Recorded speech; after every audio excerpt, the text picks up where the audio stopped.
website or by SMS, or register to join our studio audience at abc.net.au/Q&A. So you can put your question from the floor, just like Elizabeth Cornwell has. Where's Elizabeth Cornwell? Hi. Mr. Treasurer, given that psychological variables underpin any economic crisis, what part of the $42 billion directly targets the fear that people are experiencing? Are you addressing the need for a more positive psychology, or will you just leave it to chance? Well, not at all. We are certainly concerned with what people are thinking about the future. We've been frank with the Australian people about the nature of the challenge before us. The slowdown in global growth is so dramatic that we are facing a very substantial slowdown here, which will cause much higher unemployment and which will impact upon business. So we've decided to move quickly to get ahead of the game. We moved last October with the Economic Security Strategy because we realised there was a substantial slowing in the global economy. Those monies have flowed through to the economy in December and January and had a very substantial effect upon employment and upon confidence in the Australian community. But in the month of January and February, we've also begun to see an even sharper slowdown. So we've moved again with our $42 billion nation building and jobs plan to build confidence and to assure the Australian people that when the full effects of this global recession wash over us, the government is standing there with positive solutions to cushion the impact of that on this country. So we do think confidence is very important.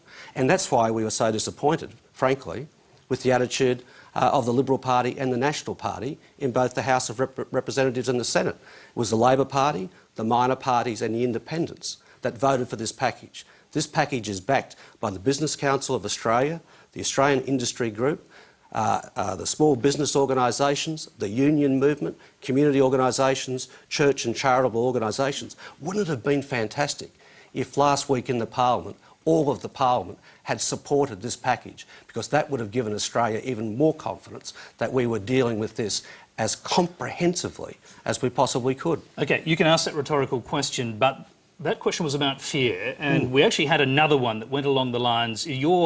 It's from someone who said, I've looked at the financial landscape, Greg Ferguson, I've looked at the financial landscape in the US and the UK, and to be honest, it's quite frightening. Have you been frightened knowing what you know?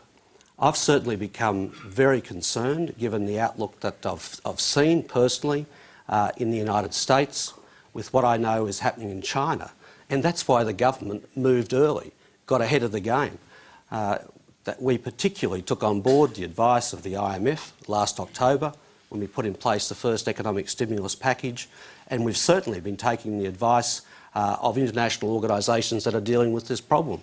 The stimulus that we're putting in the economy this year is about 2%, and that's what the IMF is recommending for countries around the world. All right. I think on the question of fear, one of the underlying areas of anxiety is people are worrying about climate change and peak oil and whether or not we're actually using this opportunity to transform the Australian economy. And I actually think people would feel really buoyed if they saw the government investing heavily in renewables, in efficiency, in new public transport systems, and people would feel like this investment was actually real investment in transforming the economy so that we're not going to be washed over with the crisis that is climate change. It's no use with business as usual. If we get back on track with this level of investment, we're going to face the climate crisis, we're going to face the peak oil crisis. So people are really keen to see this as a transformative period, and that's what I'd like to see much more of, because I think that would excite people. OK, I'm sure there will be debate on this very question.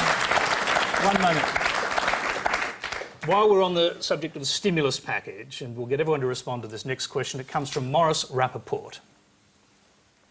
I feel like I need to yell, you know, the emperor's got no clothes. It just seems fundamentally wrong to be giving away billions of dollars of money. I could understand it if that money was being spent on something worthwhile, on coal loaders, on a fast train between Sydney and Melbourne, decent metro systems in the capital cities, something that we'll have to show for it when once again the world growth picks up. And I asked the Treasurer, does he think the children of Australia, who have to pay back the deficit that's going to be around at the end of all of this, do you think they're going to be grateful because their school auditorium had a lick of paint?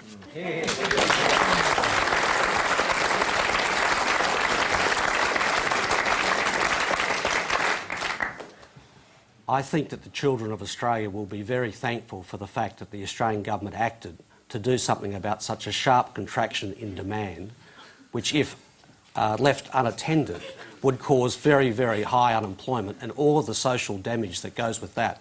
So the direct payments to increase and stimulate demand in the Australian economy are absolutely essential to support business, to support families. So I don't think that we should run down those payments as being a waste of money. That's not the view of the business community, and it's not what actually happened when we look at the impact of the last lot of payments. If you look at how they were spent... That's just not right. It is not right. If you look at how they were spent, people went out there and stocked up on the basics over Christmas. They spent a lot more on fruit and vegetables. They spent a lot more... Well, fruit and vegetables are actually produced by farmers, because that's what we're doing. What we're doing is supporting business out there, particularly small business, particularly farmers, particularly manufacturers. And that's what the direct payments have been doing. But something like almost 3/4 of the current package is going to be invested directly in our schools and in social housing and pink bats, absolutely. And anybody out there who thinks that that's not a worthwhile investment for the future of this country, I think is absolutely derelict in their judgment. What percentage a massive investment in our schools is something which will increase our productivity. It is something of lasting benefit for this country, and it is something that the previous government refused to do for 12 long years. OK, all right. Joe Hockey. Well, you know, Wayne Swan is suggesting that somehow that it was money well spent, and we believe it wasn't. The cash splash in the United States in the middle of last year did not have the impact that the President Bush thought it would have. And if it was such a good idea in the United States at that time, then why did Obama not do it again in the latest stimulus package? What he did was allocate 40% of the package to tax cuts. Now, this government has gone... Temporary tax cuts. This government has One-off payments, This government has gone with another range... This government has gone with another range of cash handouts. The impact of that will be that it is wasted again. Can you imagine if Ben Chifley, instead of building the Snowy Mountain scheme, had have handed out a cheque for £50 to every family in Australia? I mean, there would be no infrastructure if governments had done this sort of thing in the past. And now, every dollar that is coming to Australians today in these cash splashes is going to have to be repaid by their children with interest. Well, Joe, everybody listening to you tonight would like to know what you would do next month or the month after, given you did nothing about critical economic infrastructure in this complete rubbish. All right, OK, we will let the audience ask those questions. Paul House.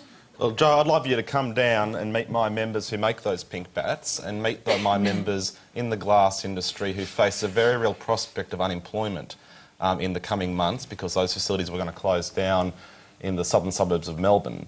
And when we talk about what this package is going to do, it will allow our children and our future generations to have the steel mills, to have the aluminium plants, to have the glass manufacturing plants, which will build the great nation-building projects that we so sorely need to remove the infrastructure bottlenecks that your government created over the last 11 and a half years.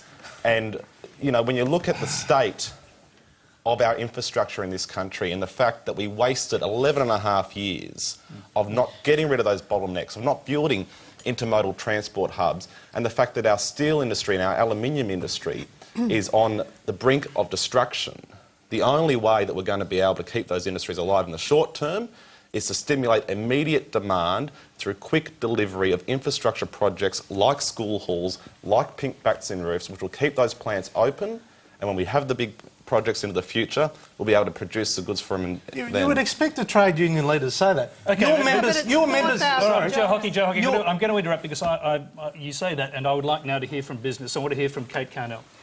Look, there's no doubt that the package before Christmas